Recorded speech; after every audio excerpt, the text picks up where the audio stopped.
ಬಾಗಲಕೋಟೆ ಉಪ ಕಣ ಮಾಜಿ ಸಚಿವ ಶ್ರೀರಾಮುಲು ಸ್ಟೇಟ್ಮೆಂಟ್ ಕೊಟ್ಟಿದ್ದಾರೆ. ಸಿದ್ದರಾಮಯ್ಯ ಅವರು ಸೋಮವಾರ ಬಾಗಲಕೋಟೆಗೆ ಬರ್ತಾರೆ. ಯಾವ ಸಾಧನೆ ಮಾಡಿದ್ದಾರೆ ಅಂತ ಮತಯಾಚನೆಯನ್ನ ಮಾಡ್ತಾರೆ ಅಂತ ಪ್ರಶ್ನೆ ಮಾಡಿದ್ದಾರೆ. ಇನ್ನು ಜನರ ಮುಂದೆ ಹೋಗಿ ಸಾಲ ಮಾಡಿದ್ದೇನೆ ಅಂತ ಹೇಳ್ತಾರಾ ಅಥವಾ ಸಿಎಂ ಸಿದ್ದರಾಮಯ್ಯ ಅವರಿಗೆ ಆ ಧೈರ್ಯ ಇದೆಯಾ ಅಂತ ಈಗ ಪ್ರಶ್ನೆ ಕೂಡ ಮಾಡಿದ್ದಾರೆ. ಇನ್ನು ಈಗ ಆಲ್ರೆಡಿ ಕಾಂಗ್ರೆಸ್ನಲ್ಲಿ ಕುರ್ಚಿ ಕಿತ್ತಾಟ ನಡೀತಾ ಇದೆ. ನಮಗೆ ವಿಶ್ವಾಸ ಇದೆ, ನಮ್ಮ ಬಿಜೆಪಿ ಅಭ್ಯರ್ಥಿ ಗೆದ್ದೇ ಗೆಲ್ತಾರೆ, ಬಾದಾಮಿಯಲ್ಲಿ ಹಣ ಹಾಕಿ ಗೆದ್ದಂಗೆ ಇಲ್ಲಿ ಗೆಲ್ಲಲ್ಲ ಅಂತ ಬಾಗಲಕೋಟೆಯಲ್ಲಿ ಮಾಜಿ ಸಚಿವ ಶ್ರೀರಾಮುಲು ಸ್ಟೇಟ್ಮೆಂಟ್ ಕೊಟ್ಟಿದ್ದಾರೆ. ಇನ್ನು ಬಾಗಲಕೋಟೆಯಲ್ಲಿ ಈಗ ಶ್ರೀರಾಮುಲು ಅವರು ಸ್ಟೇಟ್ಮೆಂಟ್ ಕೊಡುವಂತಹ ಸಂದರ್ಭದಲ್ಲಿ ಕಾಂಗ್ರೆಸ್ ಸರ್ಕಾರದ ವಿರುದ್ಧವಾಗಿ ಹರಿಹಾಯ್ದಿದ್ದಾರೆ. ಜೊತೆಗೆ ಏನು ಕೆಲಸ ಮಾಡಿದ್ದಾರೆ, ಈಗ ಬಾಗಲಕೋಟೆ ಕ್ಷೇತ್ರಕ್ಕೆ ಬಂದು ಮತಯಾಚನೆಯನ್ನ ಮಾಡಬೇಕು ಅಂತಂದ್ರೆ ಜನರ ಬಳಿ ಹೋಗಿ ಏನಂತ ಪ್ರಶ್ನೆ ಮಾಡ್ತಾರೆ, ನಾವು ಯಾವ ಭಾಗ್ಯವನ್ನ ಕೊಟ್ಟಿದ್ದೀವಿ ಅಂತ ಕೇಳ್ತಾರೆ ಅಂತ ಸದ್ಯಕ್ಕೆ ಹರಿಹಾಯ್ದಿದ್ದಾರೆ ಶ್ರೀರಾಮುಲು ಅವರು ಬಾಗಲಕೋಟೆಯಲ್ಲಿ ಮಾತನಾಡುವಂಥ ಸಂದರ್ಭದಲ್ಲಿ. ಜೊತೆಗೆ ನಮ್ಮ ಅಭ್ಯರ್ಥಿ ಏನಿದ್ದಾರೆ ಬಿಜೆಪಿ ಅಭ್ಯರ್ಥಿ ಗೆಲುವನ್ನು ಸಾಧಿಸ್ತಾರೆ ಅನ್ನೋ ವಿಶ್ವಾಸ ಕೂಡ ನಮಗಿದೆ. ಯಾಕೆಂತಂದ್ರೆ ಕಾಂಗ್ರೆಸ್ನವರು ಇಲ್ಲಿ ಬಂದು ಏನು ಕೂಡ ಮಾತನಾಡಲಿಕ್ಕೆ ಸಾಧ್ಯ ಆಗಲ್ಲ, ಜನರು ಕೇಳುವಂತಹ ಪ್ರಶ್ನೆಗೆ ಉತ್ತರ ಕೊಡಲಿಕ್ಕೂ ಕೂಡ ಸಾಧ್ಯ ಆಗೋದಿಲ್ಲ. ಇನ್ನು ಬಾದಾಮಿಯಲ್ಲಿ ಹಣ ಹಾಕಿ ಗೆದ್ದಂಗೆ ಇಲ್ಲಿ ಗೆಲ್ಲಿಕ್ಕೆ ಸಾಧ್ಯ ಆಗೋದಿಲ್ಲ ಅಂತ ಮಾಜಿ ಸಚಿವ ಶ್ರೀರಾಮುಲು ಅವರು ಕಾಂಗ್ರೆಸ್ ಸರ್ಕಾರದ ವಿರುದ್ಧವಾಗಿ ಈಗ ವಾಗ್ದಾಳಿಯನ್ನ ಮಾಡಿದ್ದಾರೆ. ಸಿದ್ದರಾಮಯ್ಯ ಅವರು ಸೋಮವಾರ ಬಾಗಲಕೋಟೆಗೆ ಬರ್ತಾರೆ. ಬಂದು ಜನರ ಬಳಿ ಹೋದಂತಹ ಸಂದರ್ಭದಲ್ಲಿ ಏನು ಕೇಳ್ತಾರೆ, ಈಗ ಆಲ್ರೆಡಿ ಕಾಂಗ್ರೆಸ್ನಲ್ಲಿ ಒಂದು ಕುರ್ಚಿ ಕಿತ್ತಾಟ ದಿನದಿಂದ ದಿನಕ್ಕೆ ತಾರಕಕ್ಕೇರ್ತಾ ಇದೆ. ಕೇವಲ ಕುರ್ಚಿ ಕಿತ್ತಾಟವಾಗಿ ಮಾತ್ರ ಚರ್ಚೆ ಮಾಡ್ತಾ ಇದ್ದಾರೆ. ಬಾದಾಮಿಯಲ್ಲಿ ಹಣ ಹಾಕಿ ಗೆದ್ದಂಗಿಲ್ಲಿ ಗೆಲ್ಲಿಕ್ಕೆ ಸಾಧ್ಯ ಆಗೋದಿಲ್ಲ, ಮೊದಲು ಅವರಲ್ಲಿರುವಂತಹ ಸಮಸ್ಯೆಗಳನ್ನು ಬಗೆಹರಿಸಿಕೊಳ್ಳಬೇಕು ಅಂತ ಈಗ ಕಾಂಗ್ರೆಸ್ ಸರ್ಕಾರದ ವಿರುದ್ಧವಾಗಿ ಮಾಜಿ ಸಚಿವ ಶ್ರೀರಾಮುಲು ಅವರು ಹರಿಹಾಯ್ದಿದ್ದಾರೆ. ಸೋಮವಾರ ಬೆಳಿಗ್ಗೆ ಬಾಗಲಕೋಟ್ ವಿಧಾನಸಭಾ ಕ್ಷೇತ್ರಕ್ಕೆ ಈ ರಾಜ್ಯದ ಮುಖ್ಯಮಂತ್ರಿಗಳು ಬಂದು ಪ್ರಚಾರವನ್ನು ಮಾಡುವಂತ ಕೆಲಸ ಆಗ್ತಾ ಇದೆ. ನಾನು ಮುಖ್ಯಮಂತ್ರಿಗಳು ಸನ್ಮಾನ್ಯ ಸಿದ್ದರಾಮಯ್ಯನವರಿಗೆ ಯಾವ ಸಾಧನೆಯನ್ನು ಮಾಡಿದ್ದೀನಿ ಅಂತೇಳಿ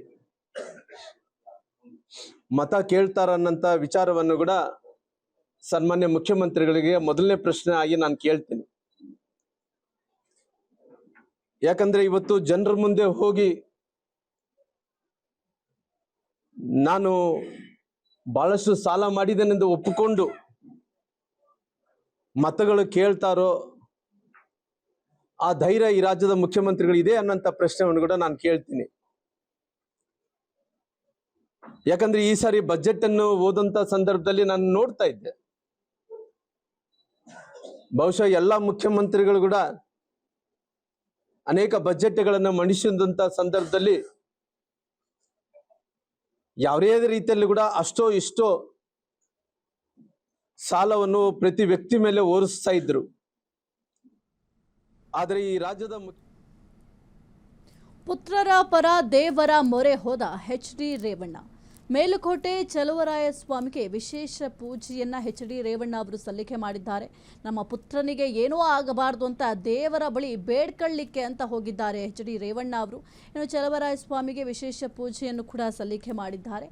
ಪ್ರಜ್ವಲ್, ಸೂರಜ್ ಹಾಗೂ ರಾಜ್ಯದ ಜನರಿಗೆ ಒಳ್ಳೆಯದಾಗಲಿ, ಟೈಮ್ ಬಂದಾಗ ಎಲ್ಲ ಹೇಳ್ತೇನೆ ಅಂತ ರಿಯಾಕ್ಷನ್ ಕೊಟ್ಟಿದ್ದಾರೆ.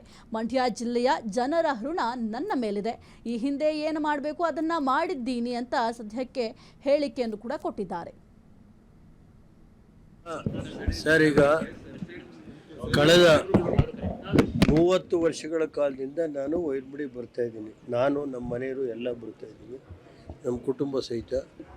ಇವತ್ತು ನಾನು 6 ಬಾರಿ ಶಾಸಕನಾಗಿ ಕೆಲಸ ಮಾಡಬೇಕಾಗಿದ್ದರೆ ಚಲುವರಾಯಸ್ವಾಮಿಯ ಅನುಗ್ರಹ ಇದೆ. ಮಹಾಲಕ್ಷ್ಮಿದು, ರಂಗನಾಥ ಸ್ವಾಮಿ, ನಮ್ಮ ಅರ್ಧಳ್ಳಿ ಈಶ್ವರ ಎಲ್ಲ ಇವತ್ತು ದೇವರ ಹತ್ರ ಬಂದು ರಾಜ್ಯದಲ್ಲಿ ಒಳ್ಳೆ ಮಳೆ ಬೆಳೆ ಆಗಿ ಜನ ಸಮೃದ್ಧಿಯಾಗಿರಬೇಕು, ನೆಮ್ಮದಿಯಾಗಿರಬೇಕು ಅನ್ನೋದೊಂದು ದೇವರ ಪ್ರಾರ್ಥನೆ ಮಾಡಿದ್ದೀನಿ.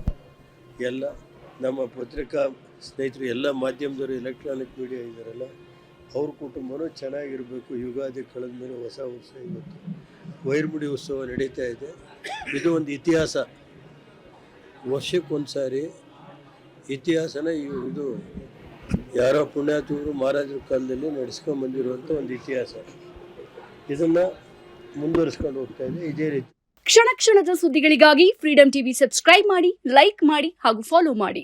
ಹೊಸ ಸುದ್ದಿಗಳ ನೋಟಿಫಿಕೇಶನ್ಗಾಗಿ ಬೆಲ್ ಐಕಾನ್ ಮೇಲೆ ಕ್ಲಿಕ್ ಮಾಡಿ.